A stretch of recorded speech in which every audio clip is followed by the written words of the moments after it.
way too hot, but I look good. It does look good. It was totally worth it. You were very brave, and I appreciate your. I love seeing your smile. You have an amazing. I love the relationship. Yeah, it is 11 o'clock. Oh, bells are ringing. Yep. Then I'm walking right through. She's got to go with her daddy. Oh, here it is over here.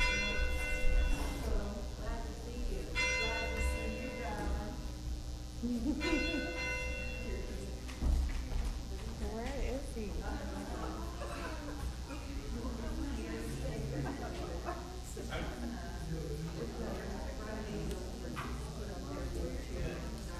I don't know. Good morning. Is this on, Jane? He's coming. Okay. Now we got a nervous tweet.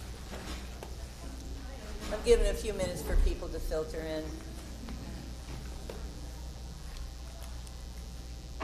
Good morning and welcome to the First Unitarian Church of Hobart, Indiana.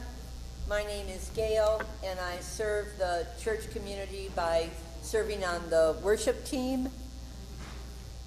We are a religious community of people with diverse beliefs and shared values.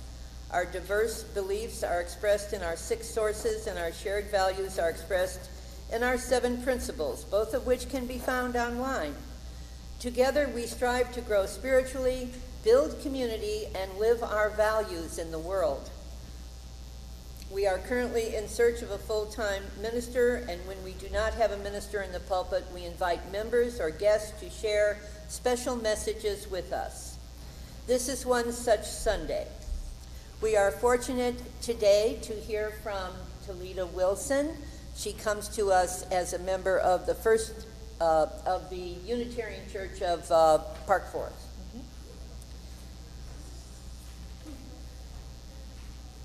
We are currently streaming on Facebook, Zoom, and YouTube.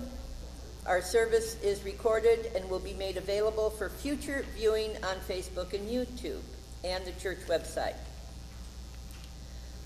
Please take a deep breath now and join us in a spirit of reverence as we listen to our prelude.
Please join me in our affirmation of faith.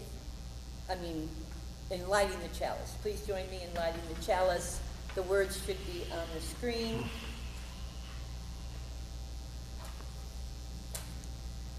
We light this beacon of hope.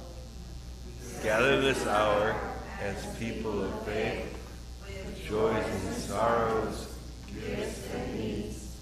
We light this beacon of hope, sign of our quest for truth and meaning, and celebration of life we share together.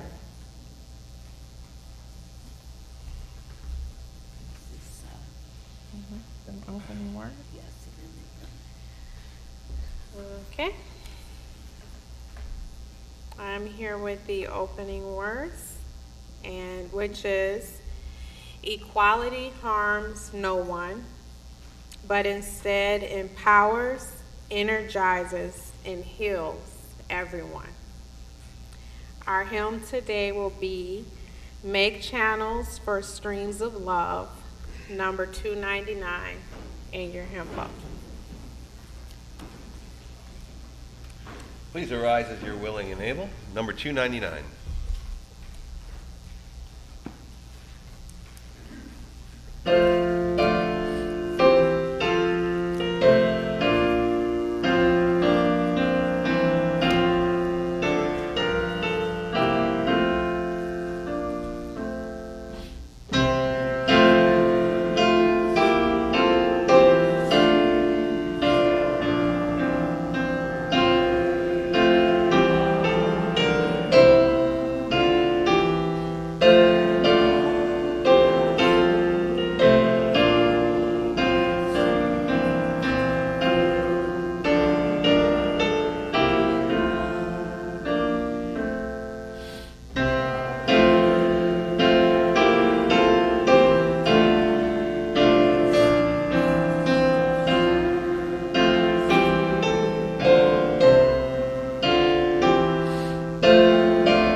The screen.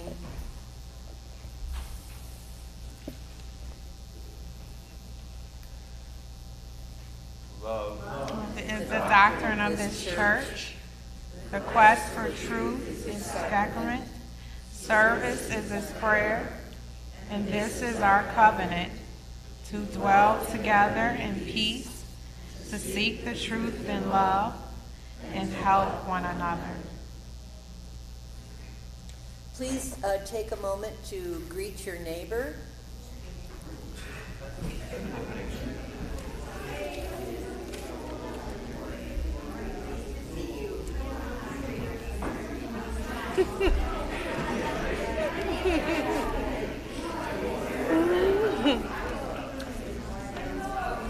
I should have made another copy of this. The doxology. He'll start that. Okay. And then I can close this out. I'll take this one.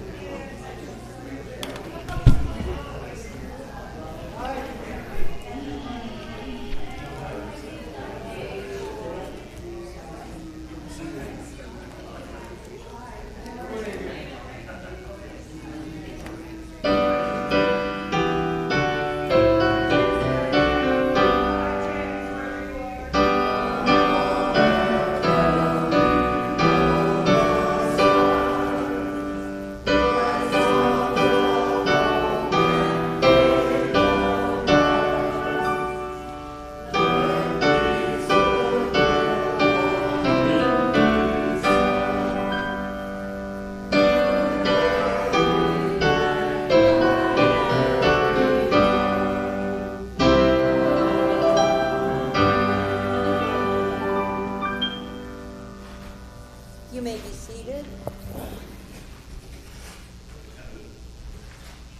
Now is the time in our church service when we take a moment to share joys or concerns which have arisen in the previous week.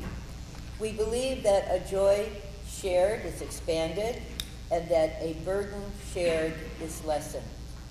Please raise your hand and I will come with the microphone. Please state your name and share with us if you feel so inclined.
And now we will hear from our speaker, Taletta Wilson.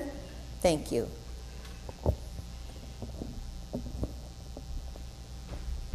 Hello again. Can you all hear me? Okay. My name is Taletta Wilson. I work as a psychic, medium, oracle, and advisor in my community in Steger and online. I do travel under the name of Spiritual Awakenings. I formed that network about 10 years ago, and it was basically to support people who decided to explore different forms of spirituality other than Christianity, or just wanting to get a better idea or experience of what made them them. I believe we've all had those moments of intuitiveness, or just a feeling or a dream. I remember once I was with my younger sister, and I was driving, and I parked somewhere, and when we came back to the car, I had a ticket on my window, and she said, "I dreamed you were going to get a ticket today." And I said, "What?" I wish you could have told me. Maybe I wouldn't have parked here, So I decided to create a network where people could come together and explore those, the magic, those different things of magic that happens in our lives.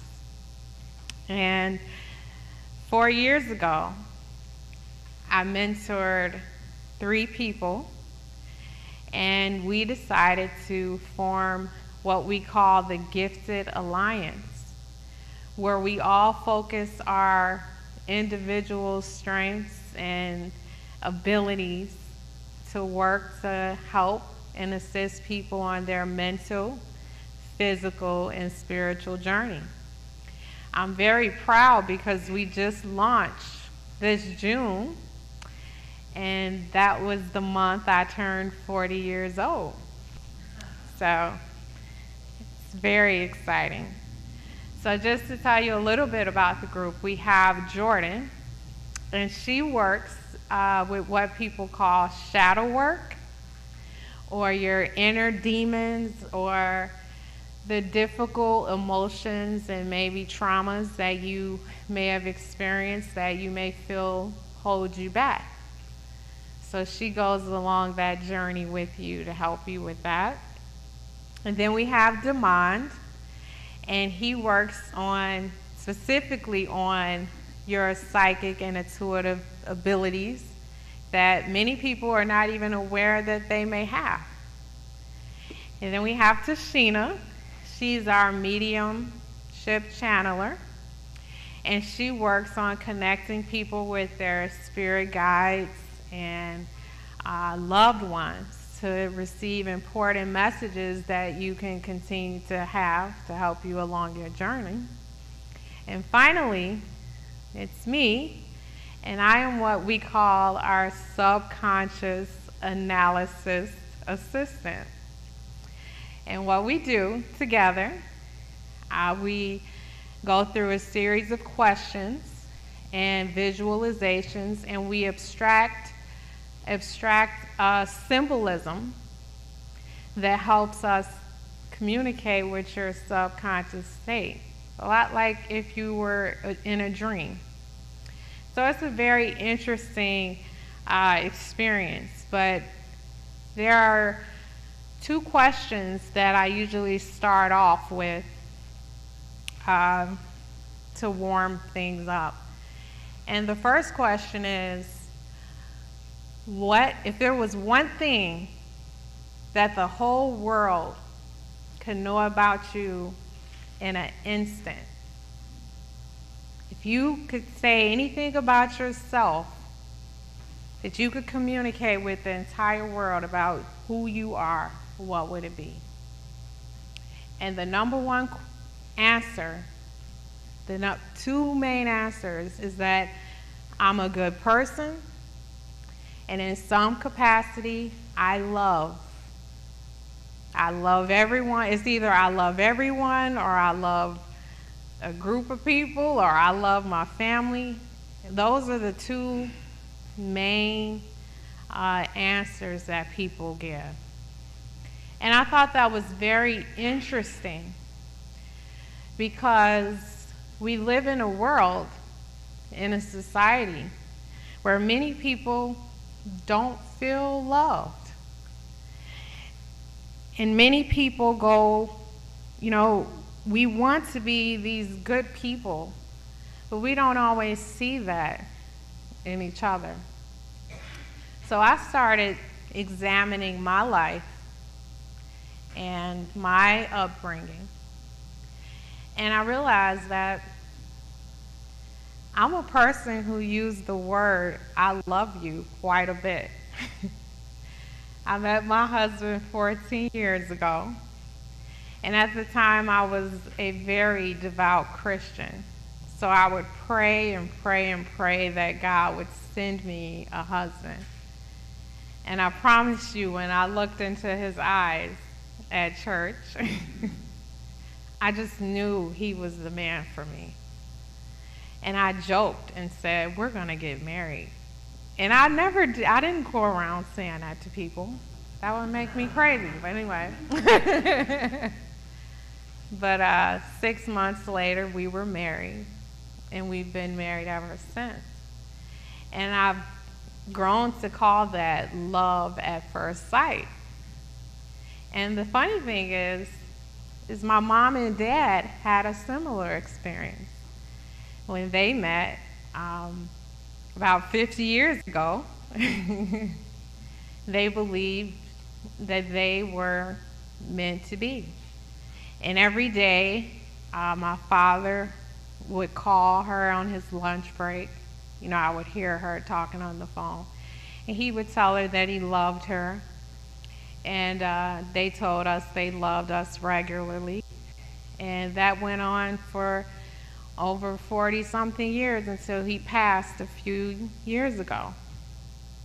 And so we always use that word, and that was always a big part of our life.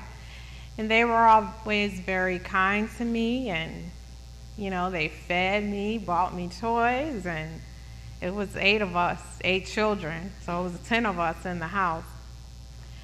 But I started thinking back that there was really not that many times that I felt loved. I remember when I first went to school, her name was Miss Beaumonte, and first grade. And when she talked to me, she kneeled down and got in my face and looked at me.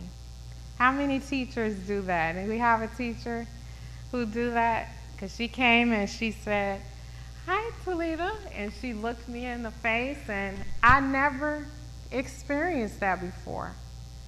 And that affected me so much that I wanted to grow up and be a teacher, because of the attention that was focused on me. And later I found out that my mother actually suffered from major depression when we were children.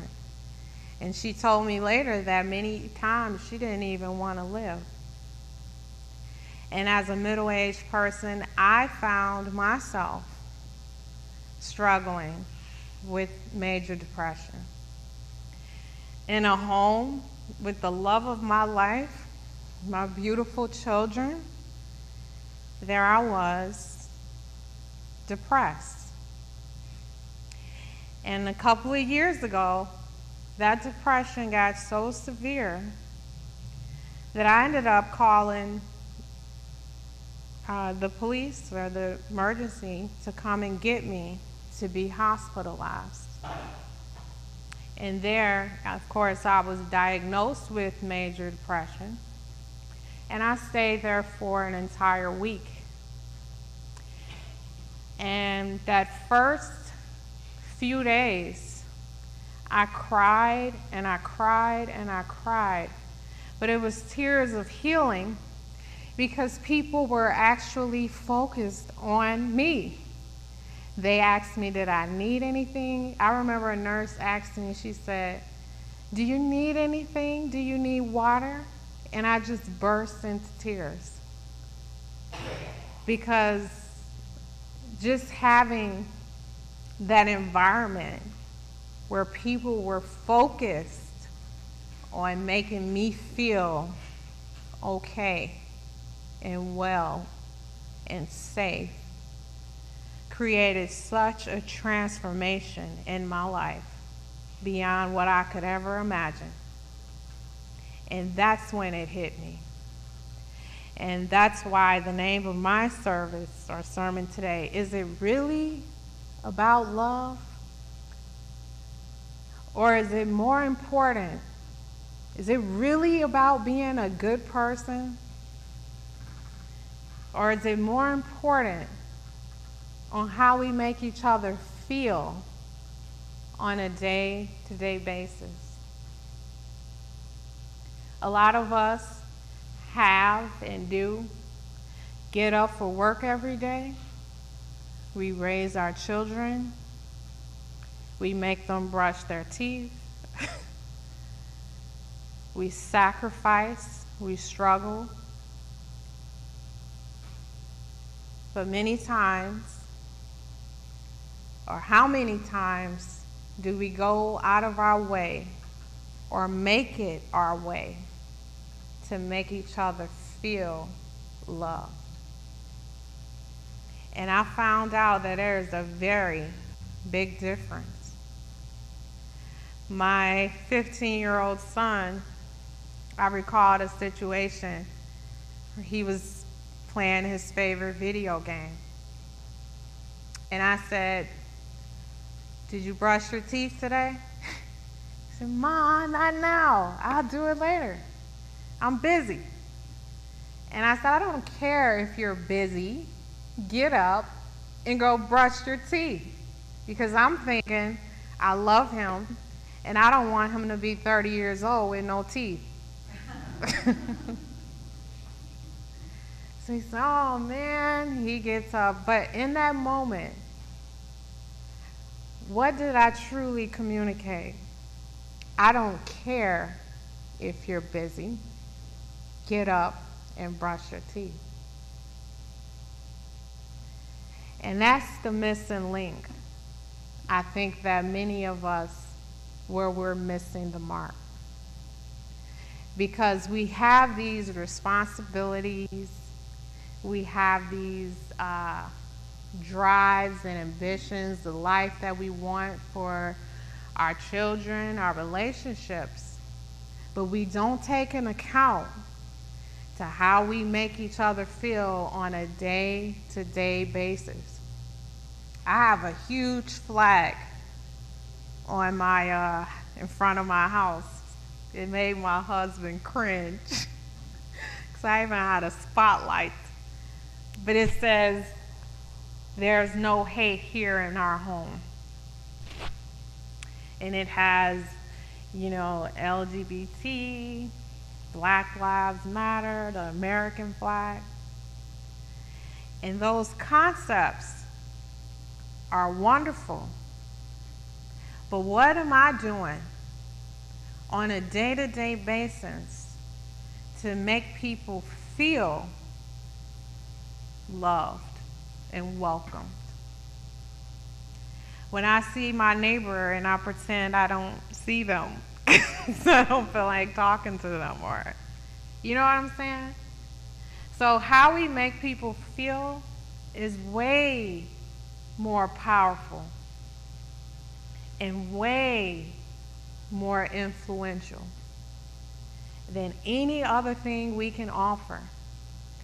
And that's why when we have children and they grow up and find their friends, it often feels like their friends mean more to them than we do.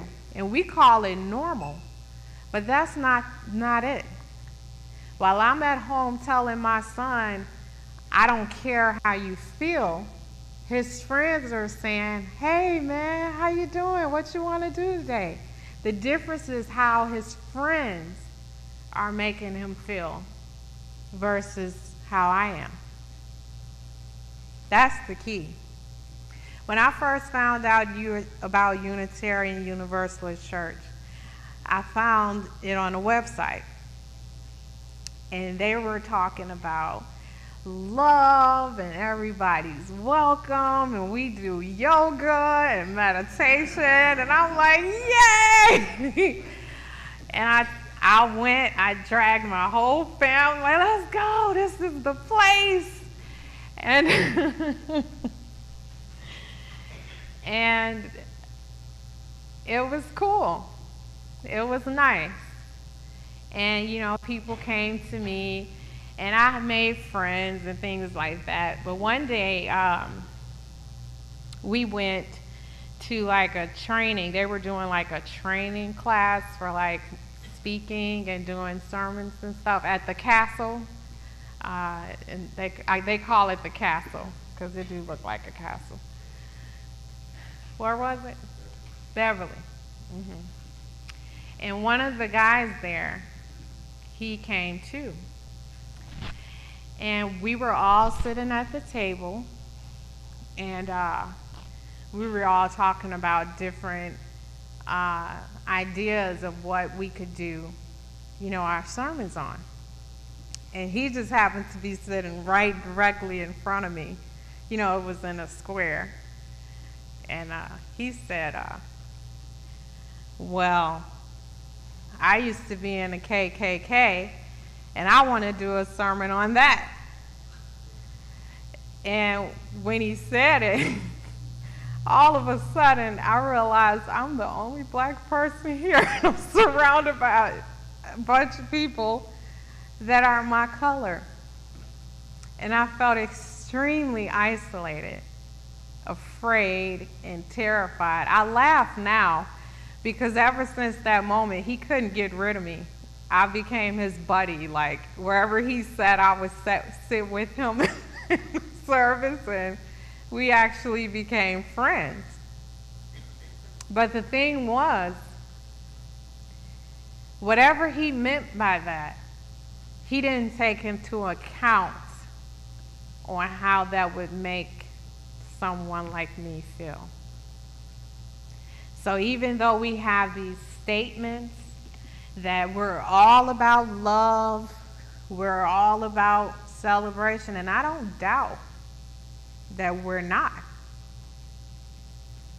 But we also have to take into consideration of how the person next to you, sitting right next to you, feel. Oftentimes when people commit suicide, I can't tell you how many times I've heard people say, I have no idea why he did it or she did it. The mother, the father, the sister, and if any of you went through that, because we've experienced that in our family, they don't even know why that person did that. And here's a person that you may have spent every day of your life with. I grew up believing that my mother didn't love me. And when looking her in the eye and telling her that at 35 years, she was completely baffled because she thought it was enough to cook and clean and take care of me, which I greatly appreciate. But in my mind, as a child growing up, I didn't register that as love because I didn't feel loved. So I urge each and every one of you, when you interact with each and every person that you interact with, Don't ignore. I'm not telling you to ignore your responsibilities and don't take care of your kids because they don't like when you tell them to brush your teeth, or, you know. I'm saying to add that to your awareness. Maybe I could have used a different language. I know you busy, honey, but I want you to be able to have some teeth when you're 30 years old, baby. And you can go right back to playing your game. You know how much of a difference that would have made? And I would tell people I'm a good parent. And I'm not saying I wasn't. I think it's good that I made him brush his teeth. But in my mind, I believe that that's what a good parent did. Tough love. I have people say, well, you're not, your kids aren't supposed to be your friends. You can't be friends with your kids growing up and stuff like that. But that's not really what's missing. It's the insensitivity to what they're going through as children. Right? That's what hurts. And when we're talking to each other as husband and wives, we're right. Women are always right, of course. But we have to take into accountability. I'm joking about that, y'all. But not really. I'm joking. But we're probably right. We're probably right about Black Lives Matters or All Lives Matters. We're probably right. Who knows? We can fight about that till the next 100 years, and we kind of have been. We just make flags about it now. But until we start taking into account of how we're making each other feel, isn't that what this is all about? Ain't that what it's all about? How we're feeling on a day-to-day basis, how it feels to be told as a Black person, we don't have any positions for you. You know, or, you know, F the police, the things that we say to each other. That's why we're mad, because we're making each other feel bad. You know? How y'all feel about that? But yes, that's my message today. It's not so much about being a good person or being a person of love, and I know that may be radical, but it's more so about being good to people.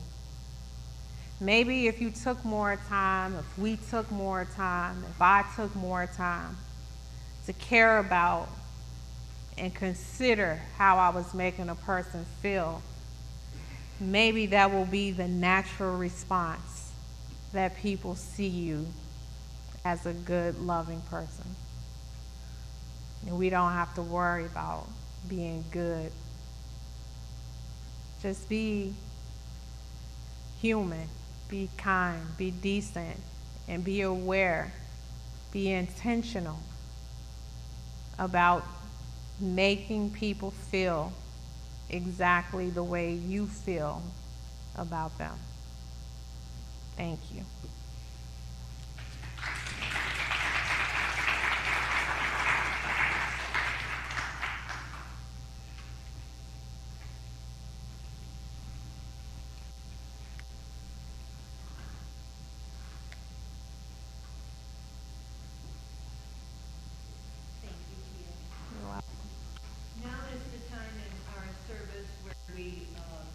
Our offering for the physical maintenance of the church and also work outside this church. We take 2 offerings. The one is the baskets, which is to keep the church maintained, and the other is these cups, which are what we call loose change for social change. And I just need 4 volunteers.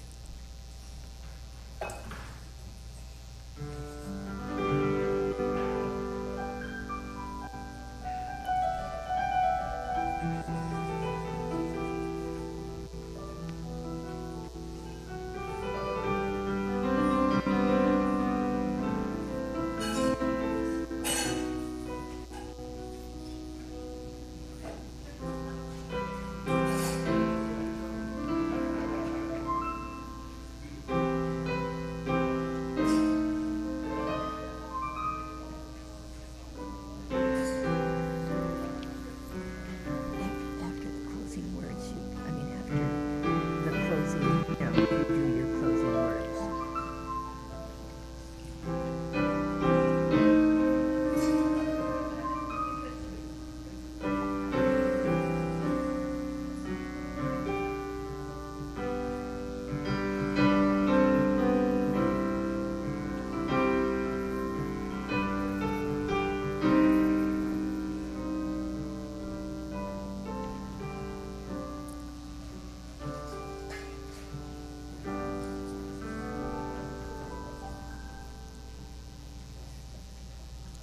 Thank you. We give to remind ourselves how many gifts we have to offer. We give to remember that we are part of something bigger than ourselves. We give because we believe in music and sacred space. We give the faith that together we have enough. Thank you for your gifts.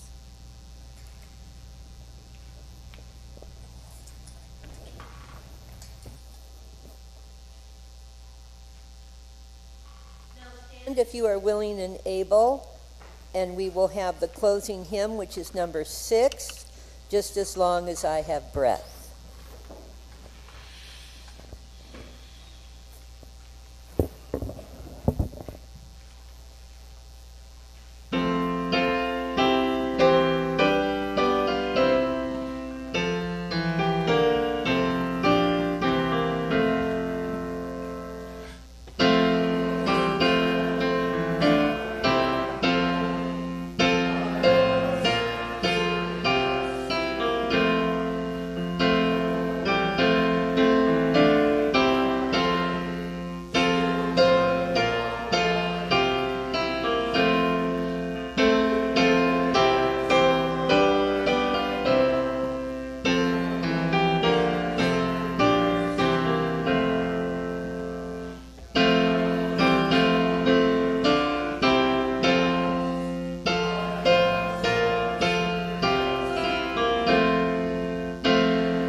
I am here with my closing words,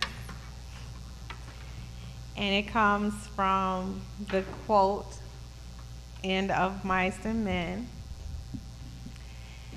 And on behalf of every African American in this country, as a woman in this country, as a mother, as a human being, this is what I have to say to humankind today in 2021. No, Lenny, I ain't mad. I ain't never been mad, and I ain't now. That's the thing. I want you to know. Thank you.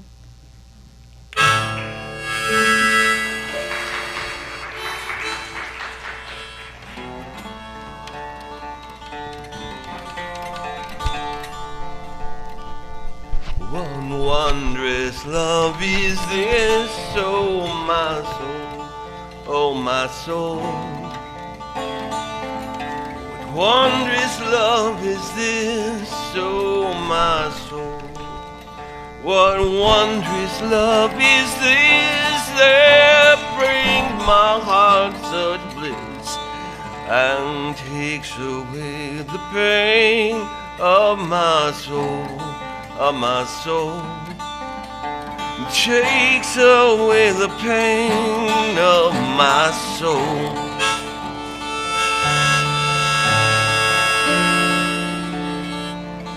When I was sinking down, sinking down, sinking down. When I was sinking down, sinking down. When I was sinking down beneath my sorrow's ground, friends to me gathered round, oh my soul, oh my soul. Friends to me gathered round, oh my soul.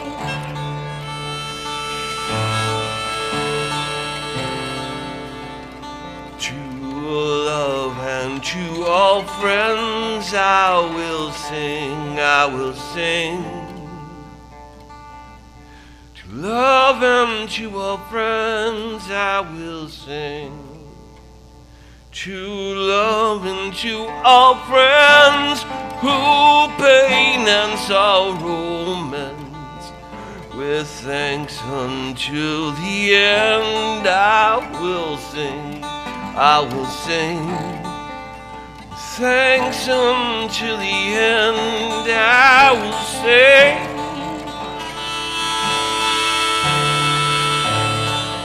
Oh, wondrous love. Oh, wondrous love. What wondrous love.